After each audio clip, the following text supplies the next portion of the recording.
Nazareth. Amen.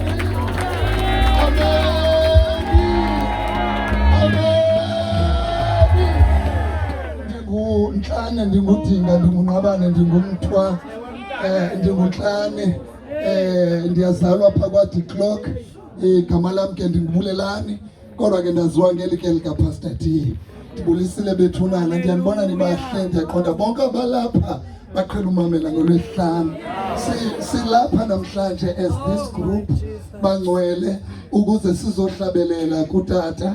Hallelujah. Naye xa yenyuswa esiswa egcotshwa anointwa, ngoba kuke kwakho ilizwi elibuzayo Tata Archbishop elithi who made you a ruler over us? Yes. Who made you a ruler over us?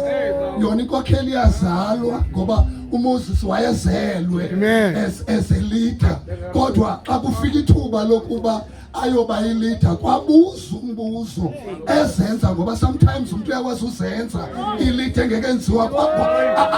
Abazalwane bayabuza bathi who made you a ruler over us? Messangers ke siyigroup bethu njengoba nisibona sinxibile, siyahlabelela, siyajika, isidi yethu yeza. Siyaqonda ke ngumbutho omkhulu lona ongaphezulu kwemibutho yonke ekhoyo. So asisiza ke kumbutho omkhulu ongaphezulu kwemibutho yonke ekhoyo. Sifuna isupport, sizocela isupport. Sifuna xa sibhala imbalelwano ingena phaa kwi-fraternal, kungabuza uba ikobani naba, kuthiwa hayi aba bantu bebekhona naselugqobeni songa missionaries board.